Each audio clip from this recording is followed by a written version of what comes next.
Gilliard. I got so much more.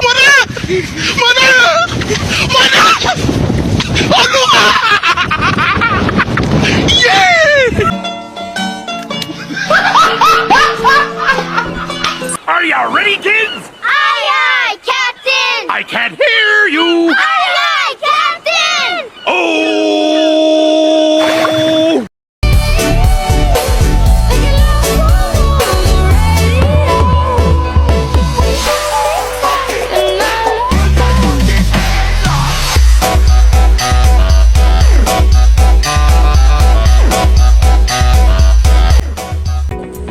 Bapak Said Amsah adalah guru di SMP Negeri 9 Mesuji.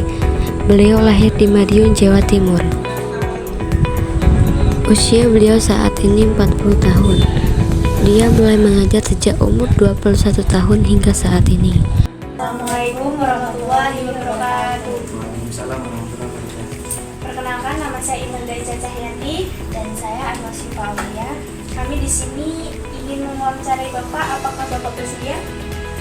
Bersedia? Dari mana ya? Kami dari SMP Negeri 9 Mesuji. Dan singkat waktu kami di sini ingin mengasih Bapak pertanyaan-pertanyaan. Apakah Bapak bersedia untuk menjawabnya? Insya Allah bersedia. Jangan sulit-sulit ya. Iya, Pak. Dalam proses mengajar, mata pelajaran apa saja yang diajarkan oleh Bapak kepada murid-murid? Ini semuanya apa sekarang? Ya, dari awal sampai Dari awal, waduh. Panjang. Saya masuk ke SMP PGRI Panggung Jaya, Sulawesi Utara. Itu pertama saya ngajar fisika. Kemudian bahasa Inggris. Kemudian setelah 1 tahun itu banyak guru yang keluar sehingga saya harus mengajar banyak sekali mata pelajaran double. Saya ngajar fisika, kemudian biologi, kemudian ditambah lagi bahasa Inggris, kemudian tambah lagi geografi. Itu luar biasa karena nggak ada guru, ya hanya itu aja. Satu sekolah gurunya cuma 4, jadi dibagi-bagi pelajarannya dari kelas 7 sampai kelas 9. Kemudian kalau di SMP, pindah SMP negeri, saya ngajarnya malah ngajar bahasa Lampung. Mungkin kalau yang seusia ibu atau bapak kamu, ketawanya saya guru bahasa Lampung dulu sama guru bahasa Inggris. Terus semakin banyak generasi-generasi yang bisa menjadi guru, akhirnya terbantu saya fokus ngajar di PAI, Pendidikan Agama Islam. Nah sekarang ada tugas tambahan juga selain PAI, itu sebagai ngajar di matematika. Jadi untuk sekarang cuma 2 aja, matematika sama pendidikan agama Islam. Manakah kemampuan rata-rata murid Bapak dalam memahami materi yang disampaikan? Ini relatif ya. Kalau yang namanya siswa itu ibaratnya mereka membawa Tupperware ya. Tupperware mereka itu ada yang Tupperware-nya besar dan mudah dibuka. Ya kan? Ini ibaratnya ini. Tupperware-nya segini.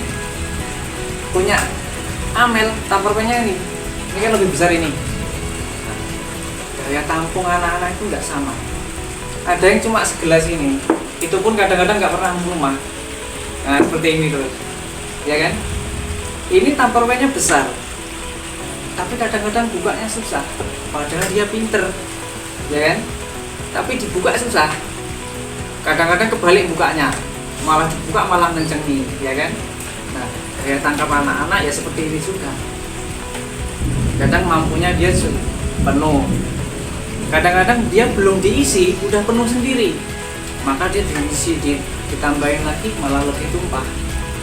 Maka dari itu anak-anak saya anjurkan supaya bisa mencari jati dirimu. Saya ini lebih mahir di bidang apa? Kalau misalnya lebih mahir di bidang agama, pelajaran Bapak misalnya agama itu kamu tekuni. Jadi Tupperware-mu penuh dengan isi agama. Sampai kamu melontok kering. Pelajaran-pelajaran lain nanti pasti akan mengimbangi. kamu misalnya di bidang bahasa Indonesia kamu bagus lah, cara menilai diri sendiri kan lihat nilai kamu. Oh nilai saya 90, berarti saya yang paling bagus ini bahasa, paling saya suka bahasa, paling suka bahasa Inggris, saya nanti mau jadi pramugari atau mau jadi duta besar dari Indonesia dan sebagainya. Ya itu kamu tekuni, satu bidang dulu kamu tekuni. Nah, nanti kamu bisa tahu jati dirimu. Oh saya ini nanti pinter bahasa Inggris, udahlah nanti saya ke Amerika lah nanti lanjut, ya kan? Jadi daya serap siswa ini buat saya ya, dan penilaian saya, mereka mungkin 50% bahkan kurang dari 50% yang bisa paham. Nah diantaranya dari 60% nya itu kita bagi dua lagi, ada yang 40% nya paham dan 20% nya jelas nggak ngerti apa-apa, ya kan? Nah, itu biasanya terjadi karena tupperware-nya penuh, dari rumah bawa masalah, di sekolah nggak dilupakan, diingat-ingat dengan apa yang ada di rumah saja. Jadi saran saya nanti teman-teman kamu kalau mau diajar dibuka dulu tupperware-nya, jadi dibuka aplikasinya. Nah nanti baru bisa dimasukin dengan apa-apa, enak. Kamu nggak ngoyo belajarnya, sebelum diajar kamu udah lihat, begitu diajar kamu udah masuk ilmunya, setelah diajar dipelajari lagi. Dan di sini apakah ada kesulitan yang dialami oleh Bapak dalam proses menyampaikan materi? Kesulitan saya apa kesulitan yang terima ini? Sebenarnya ya. Oke, kalau buat saya paling sulit kalau menyampaikan materi tapi anak-anaknya banyak rame.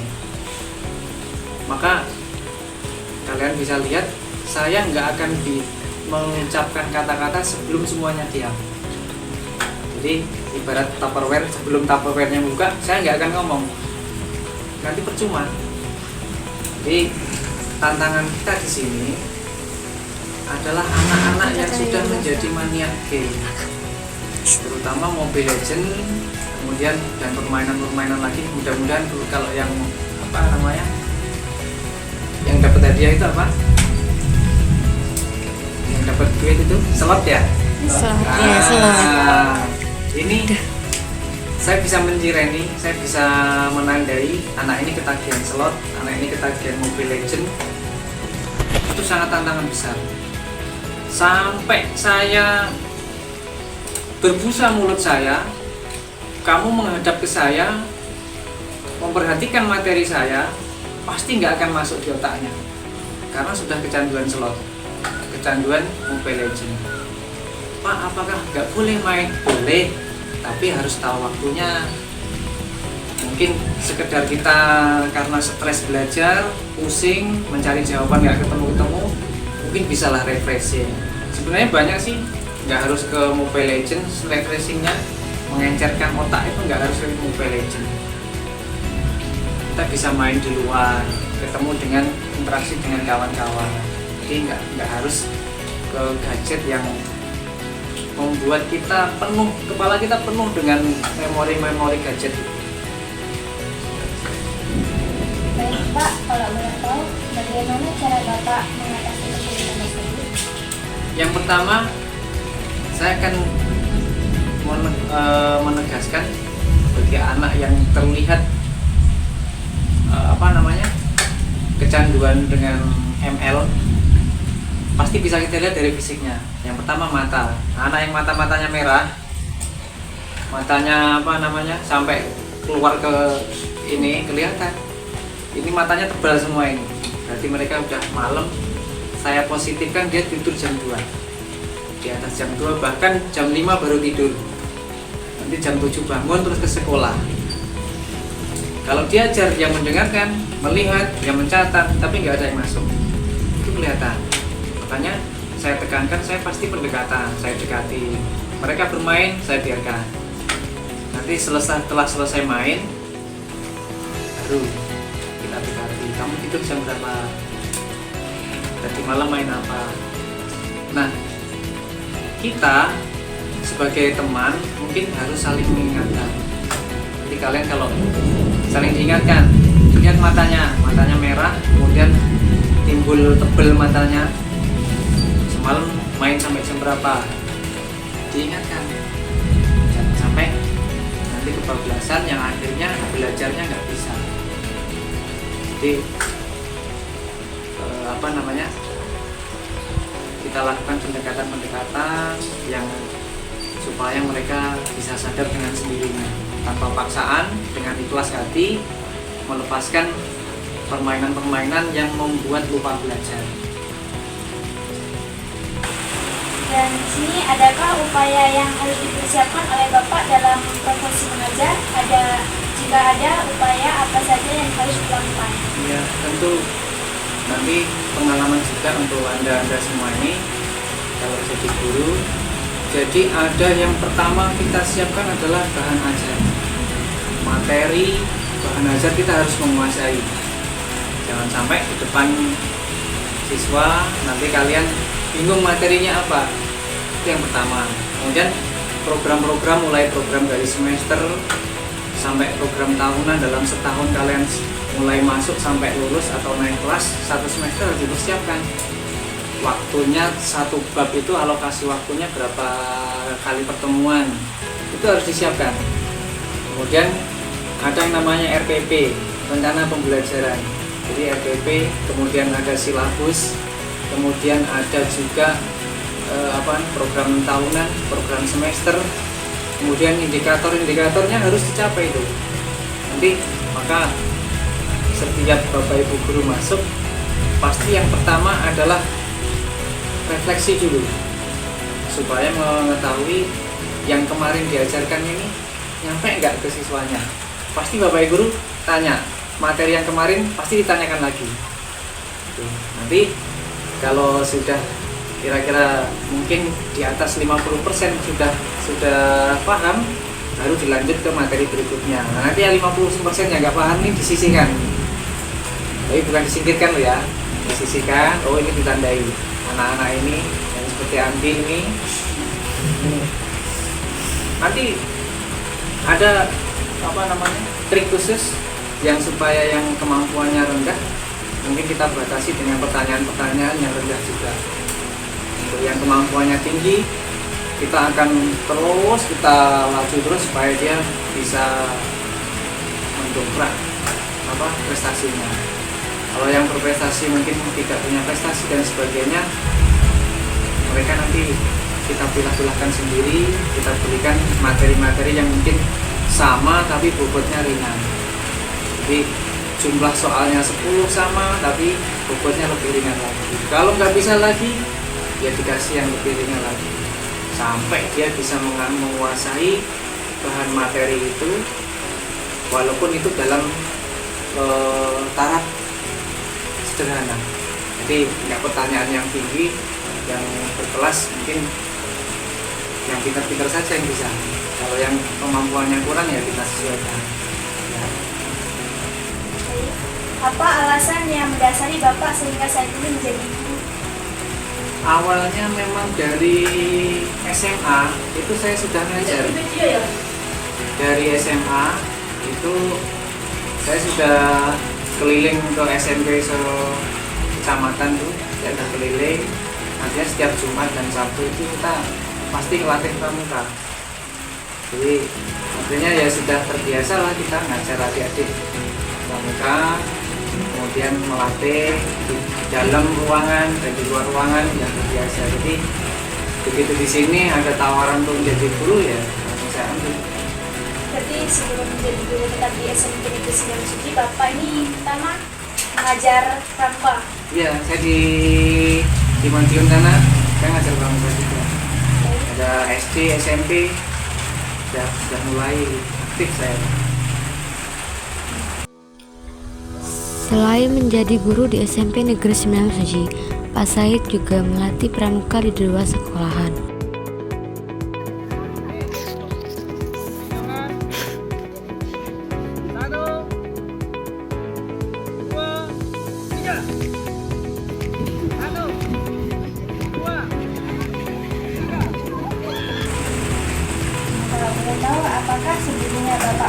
menjalani profesi seorang guru? Sebelumnya saya di kesenian, jadi ya termasuk di wayang kulit sebagai dalang. Kalau boleh tahu belajar dalangnya itu di mana ya Pak? Saya belajar dalang dulu di Ponorogo, di Jawa Timur. Jadi di sana ada sebuah Sang Pawida.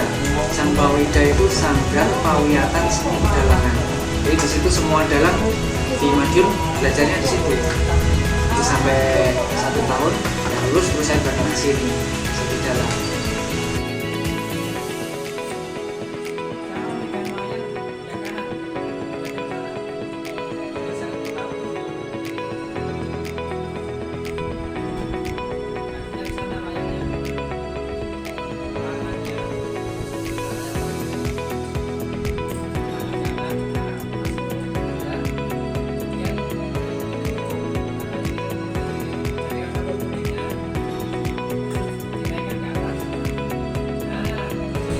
Baik Pak, profesi lain apa Bapak selain mengajar sebagai guru? Masih ya? Ada sih yang paling ini apa namanya, selain di SMP ini kita juga ngajar membuka sekolah paket C. Sekolah paket C itu sekolah untuk yang anak-anak lulus sekolah, itu nanti yang nggak punya ijazah setaranya SMA. Baik, terima kasih. Sekian dari kami wawancara dan pertanyaannya. Wassalamualaikum warahmatullahi wabarakatuh. Waalaikumsalam warahmatullahi wabarakatuh.